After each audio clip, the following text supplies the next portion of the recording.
আপনি মিলাদুন নবী না করেন আপনার ব্যক্তিগত ব্যাপার, কিন্তু যারা নবীর মহব্বতে মিলাদুন নবী উদযাপন করছে তার রাসূল পাকের এই মহব্বতের উপর আপনি আঘাত করবেন না।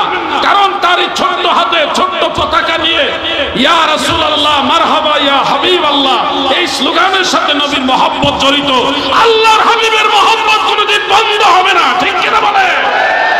বিরুদ্ধে দাঁড়ানো যাবে না।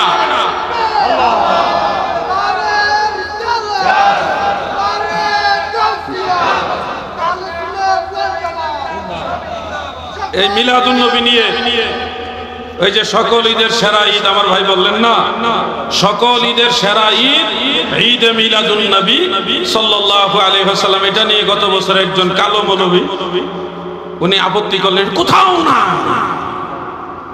কোনো কিতাবে নাই, কোথায় পেলে কোনো? তারা এইভাবে প্রশ্ন ছড়ে দিয়েছে। পরে আমি তিনজন ইমামের নাম বলছি যে এই তিনজন ইমামের কিতাবে আছে। একজন হলো আমার ভাইরা তো জানেন, হাফেজুল হাদিস ইমাম শামসুদ্দিন সাখাবী, ইমাম সাখাবী রাহমাতুল্লাহ আলাইহির একটা কিতাবই আছে মিলাদুন নবী, ওইটার মধ্যে উনি বলেছেন।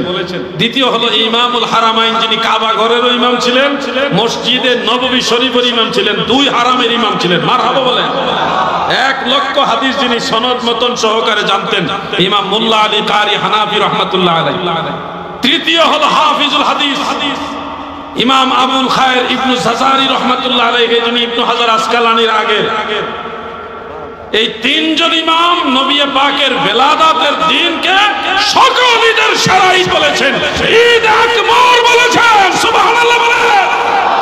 সকল ঈদের ঈদ, ঈদ মিলাদুন নবী মুমিনের ঈদ, ঈদ মিলাদুন নবী। সবাই বলেন সকল ঈদের ঈদ, ঈদ মিলাদুন নবী মুমিনের ঈদ, ঈদ মিলাদ। আহলে সুন্নাহ ওয়াল জামাত এটা এমন একটা দল যেটা সুন্দর এবং যৌক্তিক। সেই 1400 বছরের আইম্মায়ে আহলে সুন্নাতের সবার সাথে আমাদের মিল পাবে। আমরা বানাই নাই, এইজন্য আমরা হক। আর আপনারা একটা স্বপ্নে পাইয়া বানানো লাগছে, এইজন্য আপনারা বাতিল।